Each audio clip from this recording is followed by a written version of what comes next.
Lisiane Baudu, Gilles Biasset, bonjour. Bonjour. Vous êtes les auteurs de Travailler plus pour gagner moins, à paraître aux éditions Buchet-Chastel en octobre prochain. Vous y racontez l'irrésistible ascension de Walmart, le numéro 1 mondial de la grande distribution, la première entreprise américaine en termes de chiffre d'affaires et le héros de la défense du pouvoir d'achat aux États-Unis. C'est quoi exactement la recette Walmart ? Le modèle Walmart, effectivement, c'est le modèle du pouvoir d'achat, c'est-à-dire une politique très agressive en termes de prix. Et c'est comme ça que Walmart est devenu petit épicier en 1962, la première entreprise mondiale, tous secteurs confondus.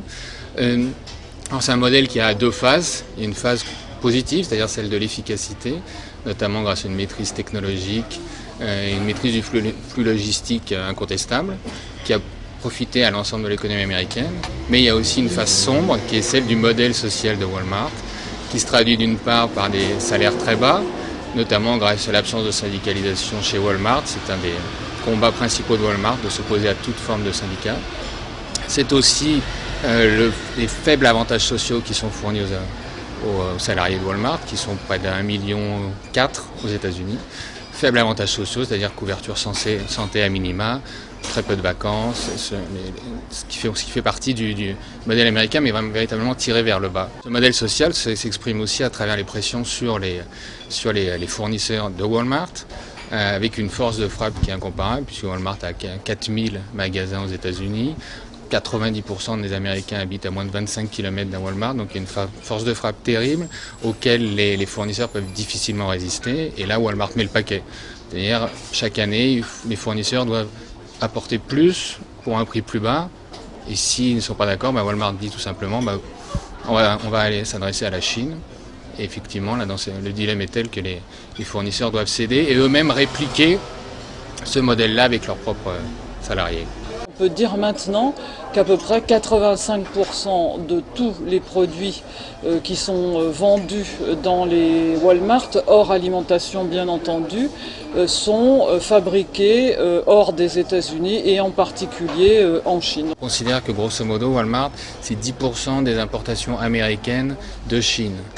À lui tout seul. Considéré comme un pays, Walmart achète pratiquement autant à la Chine que la Russie ou la Grande-Bretagne. Ça a eu un impact important sur la façon dont les Chinois eux-mêmes se préparaient à la grande aventure du capitalisme.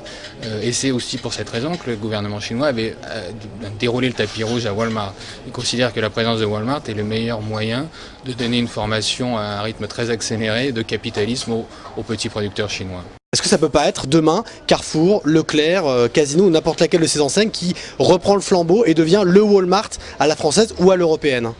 Alors effectivement, Carrefour par exemple n'a pas attendu Walmart pour lui aussi tenter de faire pression sur les salariés, pour apporter des conditions de travail qui ne sont pas les plus optimum selon ce que peuvent dire les syndicats. Carrefour est présent dans le double de pays que Walmart, 14 contre 15 contre une trentaine, ce qui veut dire que les Français, par exemple, c'est-à-dire le numéro 2 mondial de la distribution qu'est Carrefour, n'a pas attendu forcément Walmart pour s'internationaliser et n'a pas non plus attendu Walmart pour mettre en place des recettes qui vont toutes dans le même sens, c'est-à-dire une compression des coûts.